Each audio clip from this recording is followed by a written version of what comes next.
আসসালামু আলাইকুম, সবাই কেমন আছেন?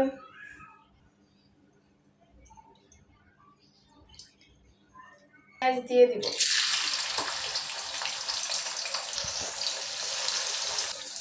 পেঁয়াজটা দিয়ে আমি লাল করে পেঁয়াজটা ভেজে নেব।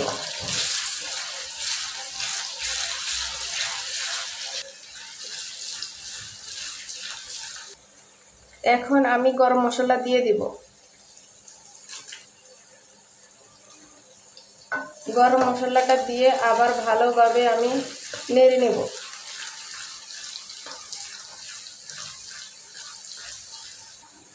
পেঁয়াজটা আমার ভাজা শেষ হয়ে গেল। এখন আমি সব মশলাগুলি দিয়ে দিব।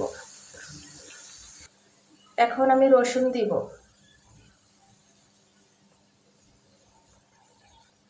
আদা দিব,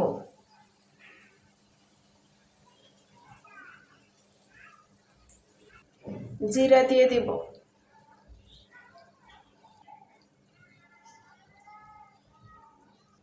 লবণ দিয়ে দিব, স্বাদ মতো লবণ দিব।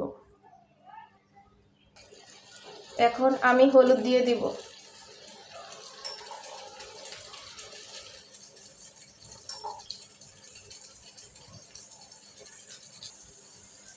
এখন আমি মরিচের গুঁড়া দিব।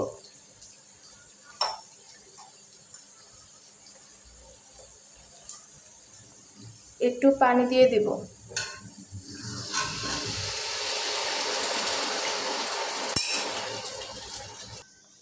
পানিটা দিয়ে ভালোভাবে মশলাটা আমি কষিয়ে নেব।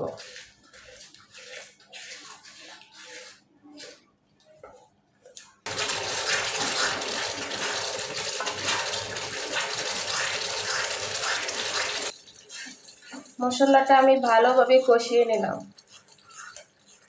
এখন আমি মাংস দিয়ে দিব। এই যে আমি মাংসগুলি দিয়ে দিচ্ছি।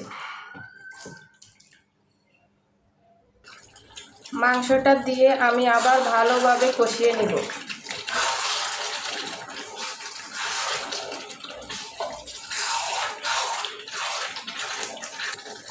আমি মাংসটা ভালোভাবে কষিয়ে নিচ্ছি।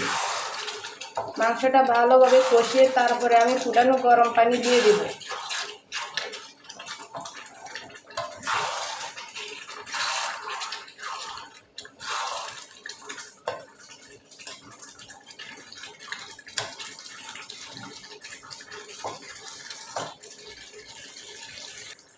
এখন আমি একটু ঢাকনা দিয়ে দেব। ঢাকনাটা দিয়ে আমি অন্য কাজগুলি করে নিব।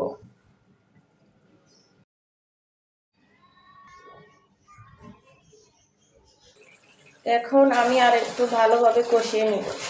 আর একটু ভালোভাবে কষিয়ে আমি সিদ্ধ হওয়ার জন্য ফুটানো গরম পানি দিয়ে দিব।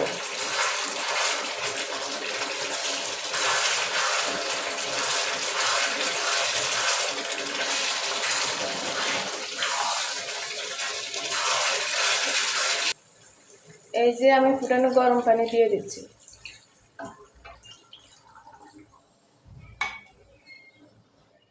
পানিটা দিয়ে আবার একটু নেড়ে আমি ঢাকনা দিয়ে দিব।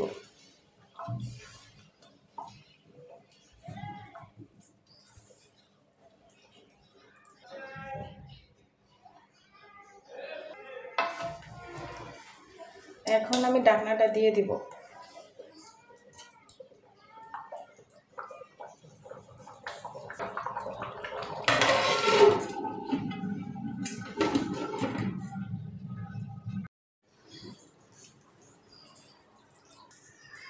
এখন একটু নেড়ে আমি আলু দিয়ে দিব।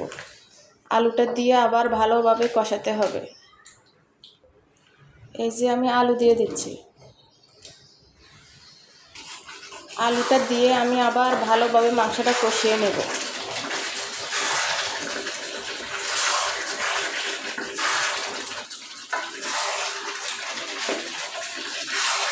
এখন আমি আবার ঢাকনা দিয়ে দিব।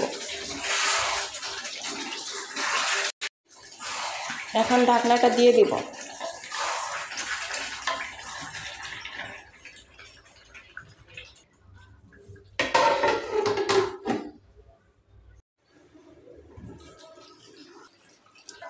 মাংসটা আমার কষানো শেষ। এখন আমি পানি দিয়ে দেব।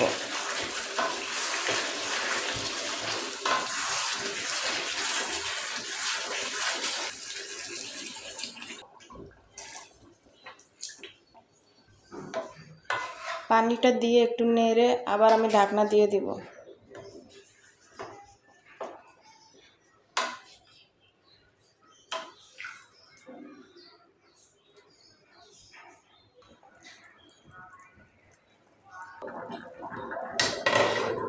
ঢাকনাটা আমি দিয়ে দিলাম। এখন আমি এখানে পোলাও রান্না করব। এখানে আমি একটা তেজপাতা, একটা দারচিনি, 2 টুকরা এলাচ দিয়ে দিলাম। দিয়ে হালকা ভেজে আমি পেঁয়াজ দিয়ে দিব। এখন আমি পেঁয়াজ দিয়ে দিলাম। পেঁয়াজটা একটু লাল করে ভেজে নেব। এখন একটু রসুন দিয়ে দিব। 1 চামচ আদা দিয়ে দিব। এখন আমি পোলাও চালগুলি দিয়ে দিব। এখন আমি চালটা ভেজে নেব। ভেজে তারপরে আমি ফুটানো গরম পানি দিয়ে দিব। চালটা আমার ভাজা শেষ। এখন আমি পানি দিয়ে দিব। এই যে আমি পানি দিয়ে দিলাম। পানিটা দিয়ে একটু নেড়ে আমি ঢাকনা দিয়ে দিব। এখন লবণ দিয়ে দিব। লবণটা দিয়ে আর একটু নেড়ে দেব। এখন কয়েকটা কাঁচামরিচ দিয়ে দিব। এখন আমি ঢাকনা দিয়ে দিব।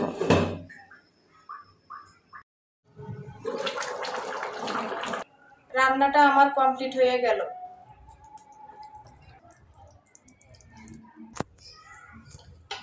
এখন আমি আমার মেয়েকে একটু ভাত খাওয়াই দিব। রান্নাটা কমপ্লিট করে আবার গোসল করে নেব।